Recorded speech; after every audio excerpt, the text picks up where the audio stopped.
Welcome to the Encore Audio Archives YouTube channel. I'm Taper Dave, and this is my channel. I've uploaded hundreds of talks here that I've recorded at meetings in West LA, and I've also recorded conventions starting in 2013. I've got a bunch of those up. And Walt and Mary Murray, the original owners of Encore Audio Archives, started the company in the 80s, and Walt recorded Joe and Charlie's and a bunch of stuff down in Vista, California. My sobriety date is June 20th of 1994. I hope you find something you like, so please like and subscribe to my channel and comment down below. If you want to hear something that I don't have or that you don't see, I'll see that I get it. Anyways, take care and have a great day if you want to.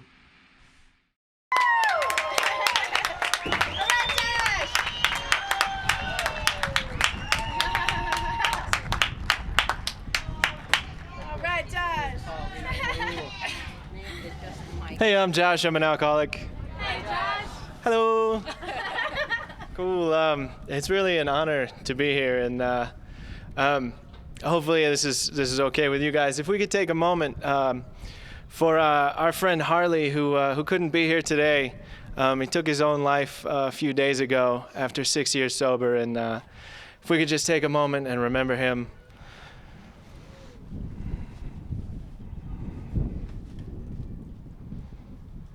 God bless him. I'm sure he's here in spirit.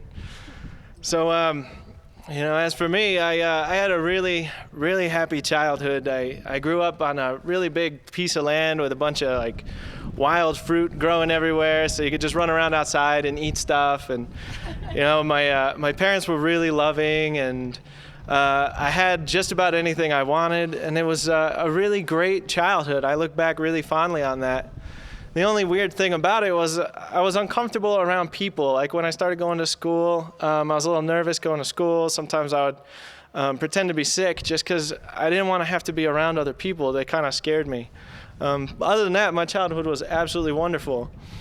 And when I was 14, my mom sat me and my sister down, and she said, "Your father and I are getting a divorce." And I had this sinking in the pit of my stomach. I just felt like I was falling. And then all of a sudden, I made this conscious decision to feel nothing. And I was just completely empty inside. And my sister and my mom held each other, and they were crying. And I put my arms around them and just thought to myself, this must be so hard for the two of you. And it was a really, really weird thing. And in the back of my head, I thought there was something unhealthy about what I had done. But I never experienced the sadness or anything that I probably should have from that kind of announcement. I just pushed it all inside and went about my daily life like nothing had changed. And 2 years later, I got into my first relationship with this girl that I met at band camp. And she was a saxophone player and I was a tuba player. And we were flirting a bunch, and we hit it off. So for the next 9 months, I went out with her. And then she cheated on me and broke up with me, and then we continued to hook up after that happened while she was with this other guy, and all that stuff I had pushed aside just came out of me, and I cried for days and days and days, and it was really painful. And I thought that if I externalized that pain, if I could show people how much I was hurting inside, that they would want to help me. And I became a cutter. It really backfired though, because it turns out when you cut yourself, it really weirds out everyone who sees that. So, those of you that laughed are sick people. But so I took my first trip to the psych ward before I ever even started drinking.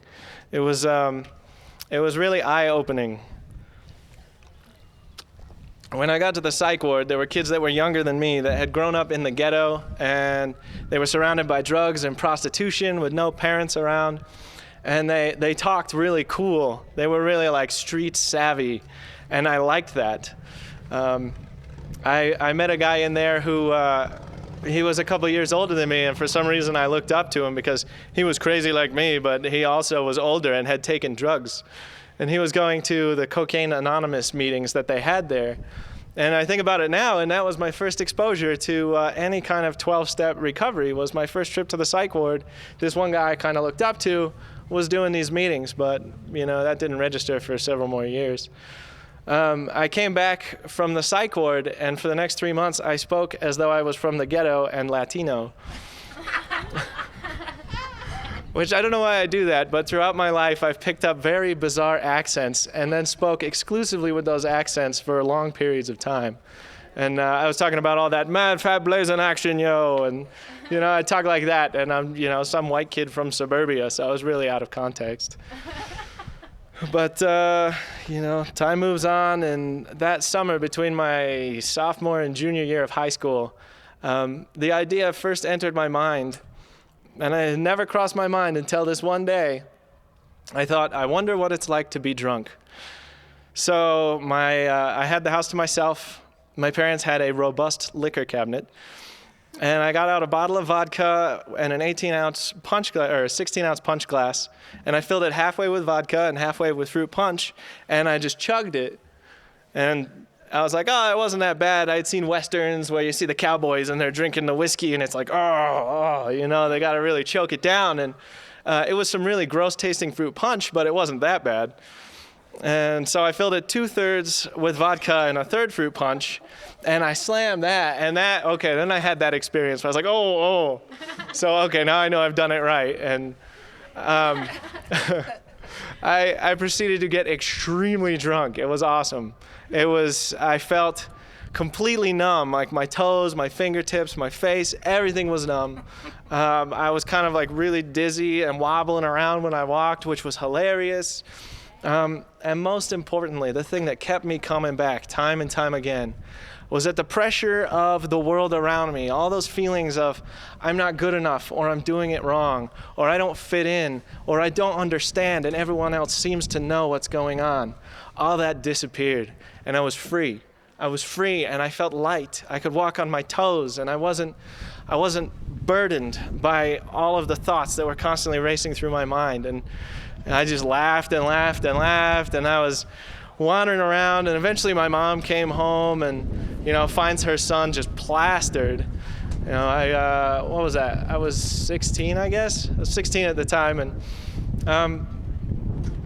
at one point I was lying on the couch, and I fell off the couch even though I was lying down, and I hit my head on the coffee table right next to the couch, and I was lying on the ground laughing because I heard it, and it was really loud, so I knew it must have really hit hard, but I felt nothing, and it was beautiful. And I was just lying on the floor laughing, and my mom's sitting on the couch next to me like, you are just ridiculous. And I chased that feeling.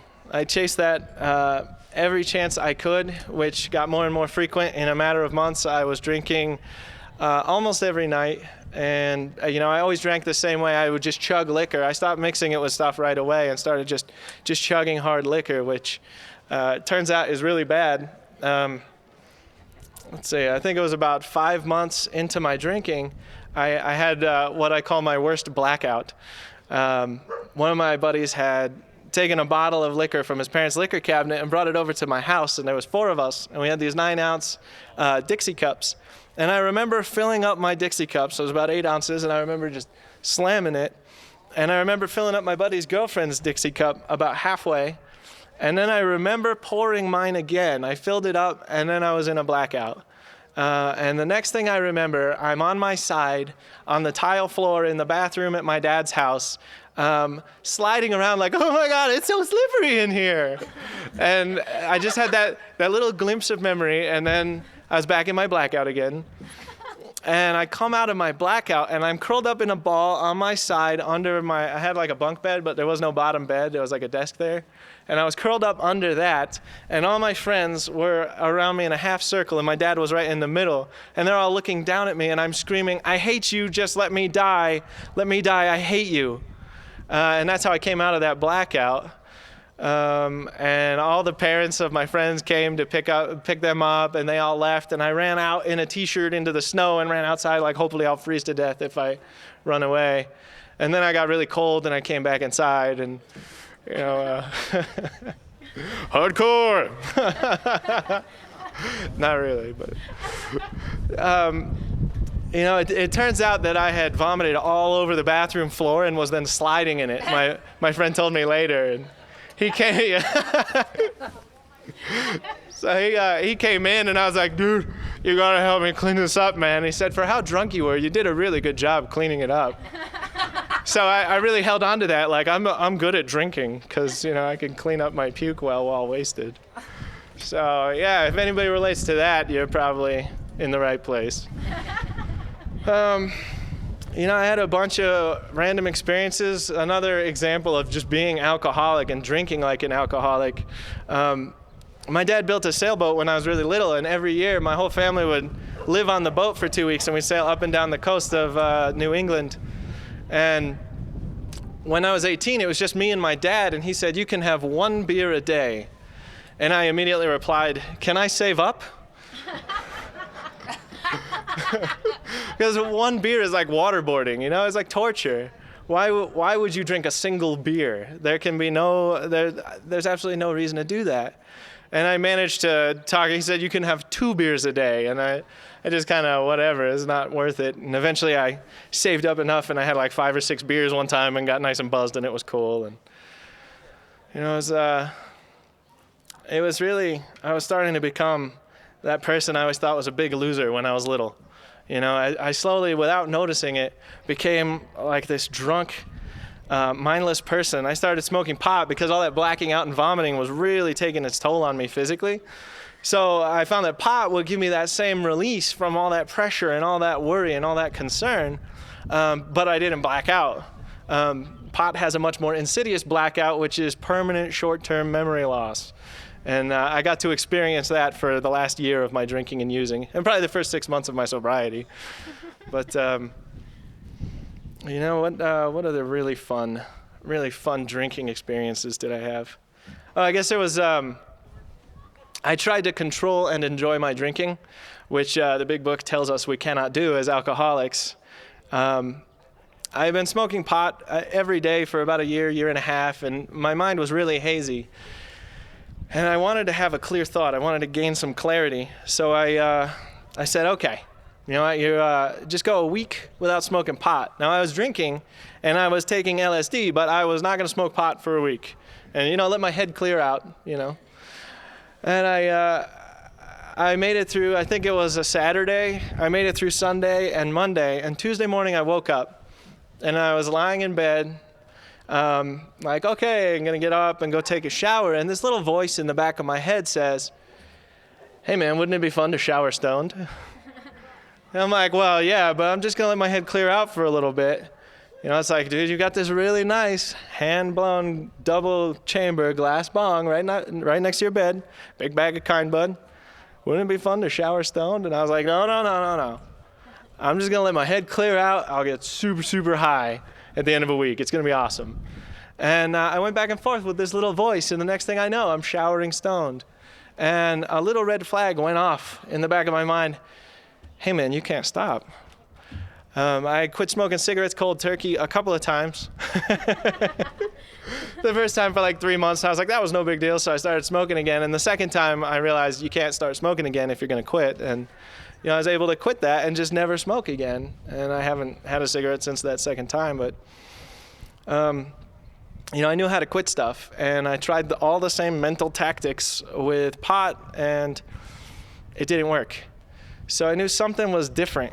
Something was different between tobacco and marijuana / alcohol / whatever else. But, you know, I became a drug dealer.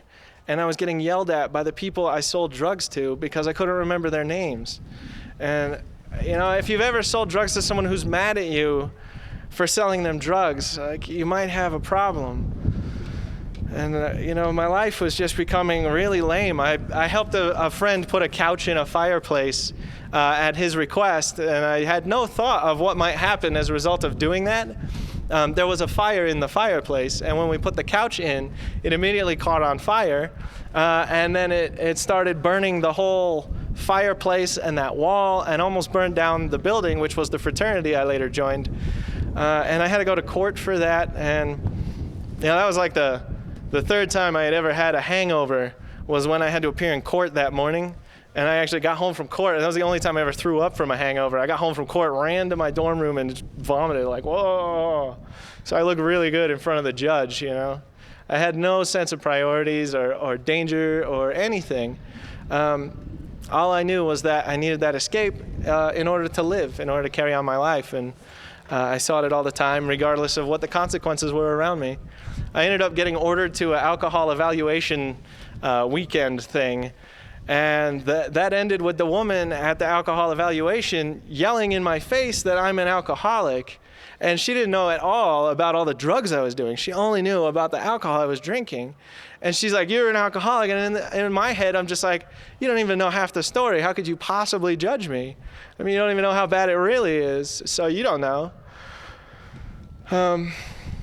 So then I got to my bottom. You know, it was about 3.5 years that I was out there drinking and using before alcohol and drugs stopped working for me. That was really scary. My mom lived on Nevis in the West Indies, a tiny little island. It's primarily, the native population is black, and there's only a small number of actual white people there. And I was there for Christmas and New Year's of 1999, or at least for Christmas. I was supposed to be there for New Year's, but that didn't pan out. And on Christmas, they were having this parade, and I was drinking a couple of beers. And my mom said, "Okay, that's enough." And at this point, when I drank, I got kind of angry, and I started feeling a little violent. I'm fairly non-violent in real life, but when I'm drunk, I want to prove that like I could throw some punches or something. Never actually got in a fight, but I felt like I wanted to, and but so I'm like, I'll show you how much is enough. So then I start drinking with a vengeance. Let me put some beers down and show you. At which point I got belligerent. I started yelling and crying. So here's all these island natives having a parade to celebrate like Christianity or Christmas or whatever it is, and here's like some white kid screaming and crying, running through their parade all drunk, and that was me. I was just like, I was 19, and it was really one of my proudest moments, I think. My mom's like, "All right, let's go home," and she gets in the car, and I'm screaming and crying, and I kick the car, so she drives off. And she lived on the beach, and it was an island, so I figured if I walk along the beach, eventually I'll get there. And I'm walking down the beach, and I'm crying, and I'm drunk, and I'm kind of like staggering around, and I got to the Four Seasons resort, the part of the beach that was for the Four Seasons, and the security guards came out and they said, "You can't walk across this beach." I was like, "I'm trying to get to my mom's house. It's out there. I just need to get home." And they're like, "Do you have any ID?" And I took out my wallet, and they took my wallet and took all my money. And then they gave me back my wallet and put me out on the street, because there's no safer place for a drunk kid than the road. And my mind actually kicked in at that point, and I said, "It's too dangerous to walk on." It was like a super narrow, super windy, crazy road. It's too dangerous to walk on the road like this. So I went and sat on this little foundation for a house. Somebody had poured a foundation and never built a house on it. And I sat on that and waited until I sobered up enough that I could walk straight. And as I'm walking down the road, immediately my mom comes driving by, and I get in the car, and I don't remember anything until the next day. And I woke up, and I'm like, "Oh, where are my glasses?" And I find my glasses, they're all crusty with sand and stuff. I was like, "Geez, that must have been a rough day." But I was really starting to panic by now, because I couldn't get that release anymore. I was still not okay. I still felt the pressure of being inadequate, that extreme burden of just, I'm not good enough. But I wasn't getting a release from anything. And it was really starting to scare me. And I was panicking, and I was like, I got to get out of here. I got to get out of here. And my mom had like $150 to her name, and she gave it to me, and I got my plane tickets changed. And on the 29th of December, or the 30th of December, I guess it was, I managed to fly from Nevis back to Connecticut. And I got back to Connecticut December 31st, 1999, about 2 in the morning. Got up at noon. At about 2 o'clock, I took 8 hits of acid and 1/8 of an ounce of mushrooms. And, let's have an adventure, right, for the millennium. This is going to be a good time. And I started having, I started really getting there. And then I got really panicked, like the world was going to end, like I was going to die. And it felt like death breathing on the back of my neck, like 1,000 razor blades coming for me. And it was like this creepy, I think it was the drugs probably, but it was really creeping me out. And I was like, there's got to be something I can do. There has to be something I can do to save my life. And after thinking about it for about 20 minutes, I realized I need to apologize. So I called my mom and I said, Mom, I'm sorry. And she said, are you tripping? And I said, yeah. And she said, what are you doing? And I said, I'm making a puzzle of myself. And with my history of cutting, she took that the worst way. That creeps me out so bad. But, you know, that's where she went with it, and it just freaked her out. I was like, Mom, I got to go. And I hung up the phone.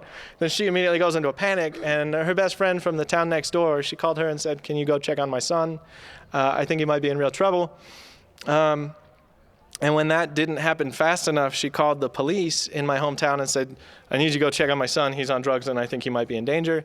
So I'm just running around the house like, ha, ha, ha, running around, you know, just being all high and retarded. And, you know, all of a sudden I see my mom's friend Karen at the door through the window. I'm like, Karen's here. That's weird. And I go run over to Karen. I'm like, hey, Karen, how's it going? And she's like, hi, you remember my daughter, Stacia? I was like, yeah. She was like almost in tears because she was expecting to find like a major disaster.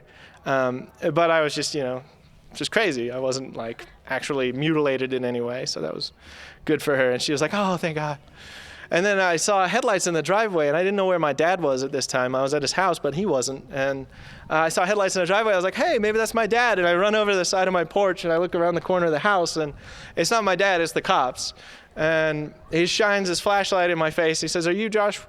Are you Josh? And I said, yes, sir. And he said, would you come down here, please? And I jumped off the porch and ran around the driveway right up to him. I'm like, hi. And he said, did you take any drugs today? I said, I took 8 hits of acid and 1/8 of an ounce of mushrooms. He said, do you have any drugs on you? I said, I have 17 hits of acid in this pocket.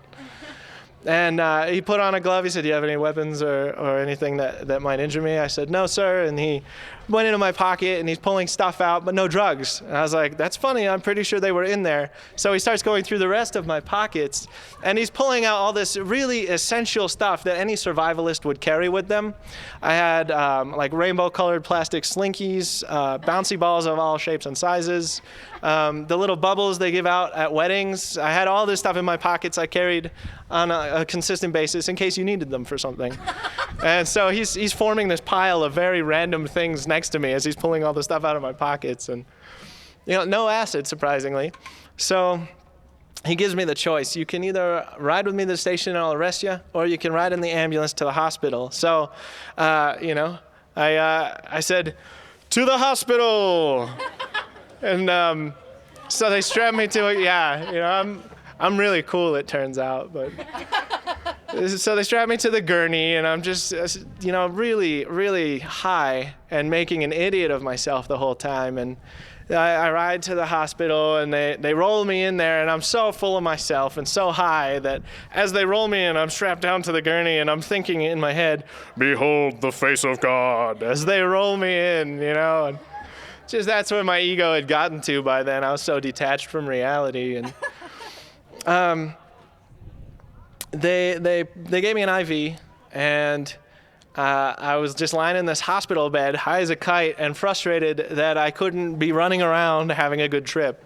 And so I started getting a little irritable, and I had read the book Treasure Island like a week before. So then I started speaking in a 1920s British accent exclusively for the next 3 hours. And I would say the most random stuff like, set about me scribing I will, and love me off Rio Moon I did, and stuff like that. It just made no sense. I had actual conversations with people with that accent. It was totally preposterous. You know, it turns out that's the thing with me. I kind of just talk in completely inappropriate ways, and it's really, I find it entertaining, although it's usually grossly inappropriate. Eventually I calmed down after about 3 or 4 hours, and I was like, oh, okay. I just accepted my situation. I was like, whatever.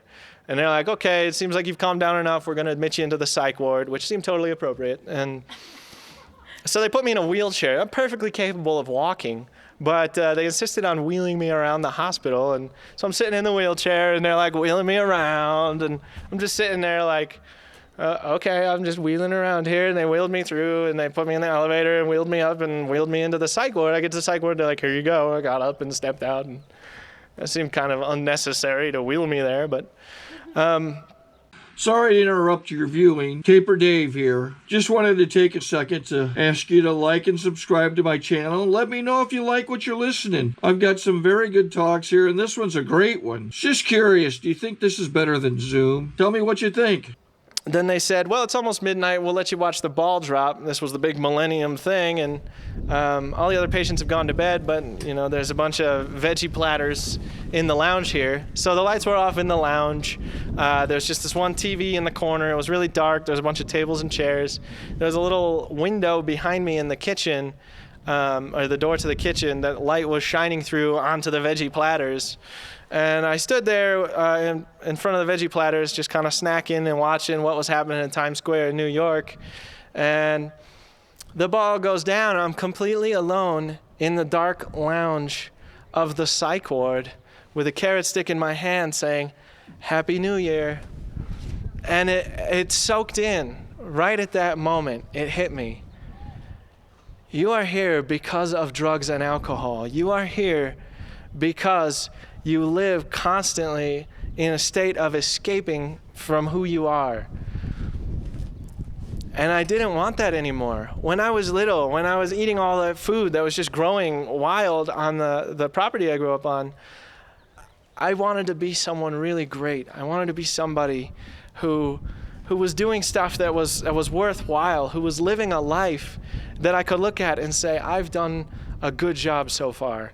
And I was that guy who couldn't remember who he was selling drugs to, and I didn't want that anymore. I wanted my life back, and I hadn't been living it for years, and I needed to stop doing the drugs. I was pretty sure I could stop on my own, so I'm sure everybody thought I was just totally full of it. Like, yeah, I'm going to stop. I'm totally going to stop. Can you let me out now?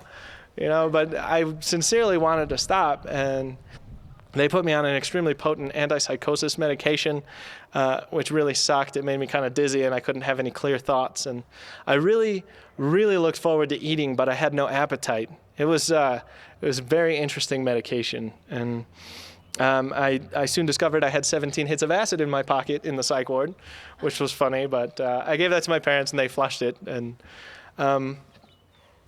everybody's talking about this woman, Maggie Dunford, who is just super sweet. You got to meet Maggie Dunford. She's so nice. She's the nicest woman I've ever met. So I'm really excited, like, oh, cool, Maggie Dunford, this is going to be really cool. And the day before they let me out of the psych ward, they're like, hey, we want you to come meet Maggie Dunford. I was like, yay, let's meet Maggie Dunford. So I sit in this room with Maggie Dunford and my dad, and she starts asking me questions. I didn't understand what she was saying. I think she was saying something about you need help with your problem. And I didn't know what she was actually saying to me. And she's like, you seem a little nervous. Are you nervous? I was like, not really. She's like, is it maybe because Dad's here? Maybe Dad's making you nervous. Hey, Dad, why don't you step outside? So my dad gets up and leaves. And as soon as the door closes, she just starts swearing and ripping me apart and telling me how acid is worse than heroin. And I've destroyed my mind and my family. And I'm selfish. And I can't do this on my own. And between that experience of not being able to stop when I showered stoned and this woman scaring me really, really badly, something inside me just kind of let go.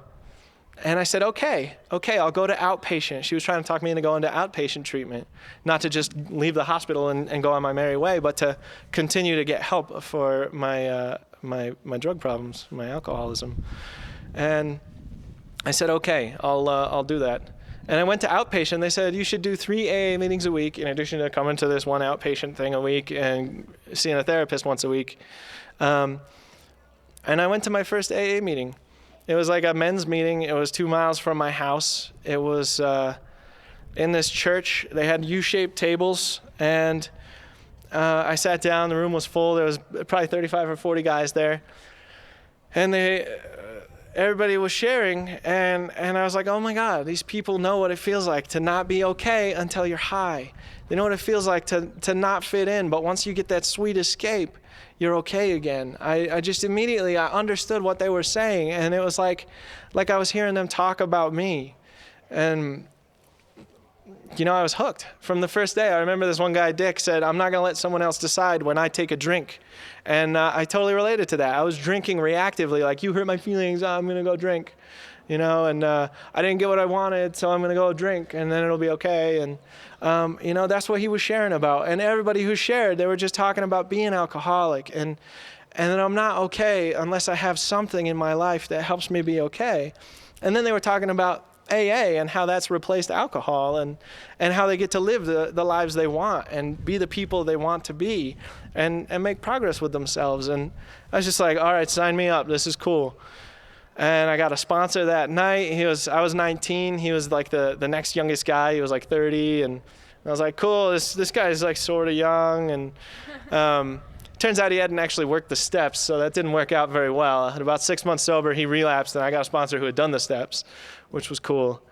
And I went to 3 meetings a week. I picked the Wednesday night meeting as my home group, and then I got the coffee commitment from Wednesday night, and I just ran with that. You know, it was there were 2 meetings in the building, and there was probably 70 or 80 people came to the thing. So every night I would go to the grocery store first, and then show up an hour and a half before the meeting. I would make 70 cups of regular coffee, 35 cups of decaf, 25 cups of hot water. I had all different kinds of teas. Every week I bought 2%, half and half, regular coffee, decaf coffee, sweet and low equal sugar, and 3 kinds of cookies. I tried to change it up, but there was always a vanilla, a chocolate, and a peanut butter cookie type. And then I would put out all the chairs once I got the coffee started, and then I'd go open the door and greet everyone as they came in. And it was like, oh, you know, this is cool. I'm really liking this. And the meeting really appreciated that. And I got to meet like all these different people, and I got to become part of the group. I was still way younger than pretty much everybody else there. So I didn't get invited out to fellowship a lot. I didn't even really know that there was such a thing as fellowship. They invited me out to dinner once, and we went to this diner, and it was cool, I guess, but you know, that was the only time I ever got invited out. Otherwise, I only knew people in AA. But I started making some friends, and I started, there was one guy who got a DUI, so I would pick him up on the way to this one meeting, and you know, being helpful to people that I could be helpful to. And that was really cool for my sobriety. For that first year, I lived with my dad in Connecticut for the first year. And then after I had a year sober, I moved back into the frat that I joined. It was the drug frat. Like every brother sold a different kind of drug, and I was the LSD guy while I was using. I moved back into that place in sobriety, and I lived there for a year. And, you know, I wouldn't recommend surrounding yourself when you're in like a sketchy spot to go to that kind of environment. But I like to say I joined when I was using, and I was a brother when I got sober, because I started doing charity work with the other fraternities on campus, and I started to do cool stuff like giving blood and working with Habitat for Humanity. They give you like safety goggles and a crowbar and say, destroy this house, which is kind of cool. You know, it was really a really interesting time for me, except I was in college, which I hated college. You know, if you can graduate college, my hat is off to you, because I was very unsuccessful at that. I went back for a year, and I didn't do well in my classes, and I wasn't accepted into my major, and I was like, okay, you know what? I'm just going to go, because this doesn't seem to be working out for me. And they're like, that's probably a good decision. You're not doing very well here. And I got to pick wherever I wanted to go. When I first got sober, I read a bunch of books by Carlos Castaneda. I don't know if anybody's read any of those books, but this guy back in the 60s, like, he was, I don't know, it was pretty elaborate stories that seemed very magical and improbable. But a lot of them took place near or in Arizona, and I was like, cool, let me go to Arizona. On with the adventure, right? So 2 years sober, I was going to move to Phoenix, but it looked like it was really hot down there, so I moved to Flagstaff. And I came out here, and I didn't know a single person in town. I didn't really have anything going for me except the $50,000 I hadn't spent on my college yet. So that was cool, but I blew that within the first year and was flat broke. So, you know, live and learn, I guess. You know, I moved out here. I started a little website company. I've been writing software since I was 13, and that's something I'd always wanted to do, and I was really missing that when I was drinking. And when I got sober, it was like, cool, now I can start doing some of this stuff. And I started my little company that immediately ran out of money. And I got a job, and I the whole time I was just in AA, I got a sponsor within like 3 weeks of moving out here. I asked him to be my sponsor because he gave me his business card and it said president on his business card. I was like, that's what I want to be right there. Let me ask him to be my sponsor. And I like to tell him I got really lucky because I asked him to be my sponsor for that reason. But it turns out he works an awesome program, and it's just been like a tremendous role model for me. Like, wow, this guy is just so deeply involved in AA in ways you would never think about until you got involved. Like there's so many random stuff. Like our local Alano Club, right? I do their tax return every year. There's so many weird ways to be of service in AA that, find the stuff that's right for you and do it. And because that's how we survive, is everybody chipping in, and we all have unique talents, and it's like a kibbutz. We all just kind of contribute, and one day at a time, everybody stays sober. So, here I am living out here. Life is good, business is good, and then business stopped being good. When the real estate market hit the floor, my little software company ran out of income pretty much instantly, and I had to kind of reinvent the company. But there wasn't any money, and there wouldn't be any money for several years. I went into foreclosure on my house. I think that was it was like the middle of 2006 or so. And I didn't know this, but I was in foreclosure on my house for 18 months, just continuously having people like hot glue stuff to my front door that they were going to auction the place and that I was delinquent and all these kind of punitive charges. I got those little door hangers saying, hey, we're going to shut off your water in 2 days. Hey, we're going to disconnect the electricity. Dude, we're going to shut off your sewer, which is really bad. You don't want your sewer turned off. My sewer was turned off for 10 days. It was not good. I like to say that was really crappy. But 6 months into that, 6 months into the foreclosure, I had been going home, and instead of turning left to go to my house, I would go straight into the woods. And the woods is always where I felt most serene and most comfortable and most connected with my higher power. And I would just, every single night, I would drive to the woods, and I would just walk around, and I would like sing, and I would pray, and I would just admit all my fears. And I was really scared about stuff. And none of that fear seemed to go away. But if I did that, I felt like I was at least surviving. So, I went along like that for a while, and then 6 months into the foreclosures, I finally broke down, and I went to the woods one time, and I just blubbered like a baby. I just cried and cried and cried, and it was like, finally, I'm taking ownership of how I really feel. I feel awful. I feel like a failure. I feel like it's too much for me, and I took ownership of my feelings, and in spite of feeling absolutely miserable and crying like a baby, I was really happy that I was crying like a baby. And things were tough for another couple of months, and then I had a real tragedy happen in my life. I was supposed to go down to this hotel that one of my clients was building with this guy who was my best friend, who worked for that company, and we were going to go down and photograph the hotel that day. And he called me the day before and said, "Yeah, it's not done yet, so we're not going to go down there." I was like, "Okay, cool." It turns out he went down there anyway. It wasn't done, so he didn't take pictures. And then on his way back, he went for a day hike behind Kachina Village, which is, about 2 or 3 miles that way. And, it was January 20th. He was hiking. There was snow on the ground, but it was like 50 degrees out.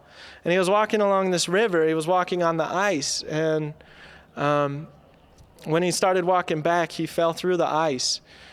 And he managed to climb out and hike another 1.5 miles before he collapsed in the riverbed and froze to death. And that guy was my best friend, and I was supposed to be with him on that trip, and next thing I know, he's gone. And I was really close to his whole family. He had 2 little kids and a beautiful wife, and I would come over on Thursdays and play with the kids while they cooked dinner, and then we'd all have dinner together. And I love those guys so much. And my best friend, it just out of nowhere one day on a casual day hike with comfortable temperatures died of hypothermia and left behind this family. And I got flooded with phone calls. People from AA called me all the time. That morning, my sponsor is the one who called me at 3:30 in the morning to tell me that, my friend Stefan had passed away. And then 45 minutes later, another mutual friend of ours called and said, "How are you doing? Are you okay?" And I said, "I'm just really glad I knew him." And as soon as we got off the phone, I just started crying. And I cried and cried and cried. And I cried for, a few weeks at least. And it got to be where I would pull it together when I was around people, and then I'd get in my car and I would just cry like a baby until I got to where I was going. I'd get out of my car and be like, "Oh, hey, how's it going? All right, cool." And I get back in my car and just cry all the way back to work, And it was just the grieving it was really intense. And I loved my friend so much. But what AA gave me out of that is that I called his widow every day. That's not something I would do if you guys didn't show me how to do that. And I called Sue and I said, "Hey, Sue, it's Josh. How you doing?" And she said, "Well, not so good." And, I was like, "Okay, well, hey, I'll call you tomorrow." And, there were times where it was like, 2 weeks at a clip that she wouldn't answer my calls. And I really struggled not to take it personally. Like, why doesn't she want to talk to me? I miss our friend. And it was because she was so full of grief, like she couldn't answer the phone. And because of AA, I just kept doing it anyway. And I would leave messages every single day. "Hey, Sue, it's Josh. I was just calling to say hello. I hope you're doing okay. I'll call you tomorrow." And I just left that message every day for like 6 months. And, people in AA, I wasn't strong enough to walk on my own at that point. And the people in AA just picked me up and carried me along like, "Dude, you are not alone here. It's okay." And for that, I am so grateful that you gave me the strength to be there for her when she needed someone the most. And you were there for me when I needed someone. And, I'm so grateful that I'm not alone in life. As an alcoholic, as someone who's extremely emotionally deficient, who makes bad decisions left to his own accord, who escapes from reality on a continuous basis, you guys are like, no, it's okay. It's okay. It's okay. You are going to be all right, buddy, because we're here for you and you're here for us. And every day it's like, can I return that favor? How can I make that balanced? Obviously I never will, but I can at least try. And service work and being involved and trying not to get resentments, although I get resentments all the time. All that stuff is how I get to try to live today, instead of being like that drug dealer that doesn't remember who you are. That kid that nobody likes unless they want drugs, and then they like me for 5 minutes. I'm so blessed today. I just got married like 3 weeks ago. I'm really excited. My wife is right over here. That's really cool. We're going to have a baby too, so really, really excited about that. And life is really good. We're only like, I think we're only like 4 or 5 days late on our mortgage right now, so that's improvement too. But, I guess with that's pretty much the story, what happened to me and how you guys really saved my butt. And I am forever indebted to Alcoholics Anonymous for the gift of my life today. It's one day at a time. Thank you. Thanks, Josh. Yay.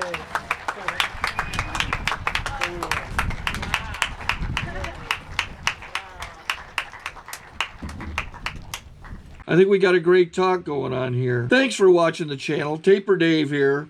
Just curious, do you think this is better than Zoom? I think we got a great talk going on here. Thanks for watching the channel. Taper Dave here. Just curious, do you think this is better than Zoom?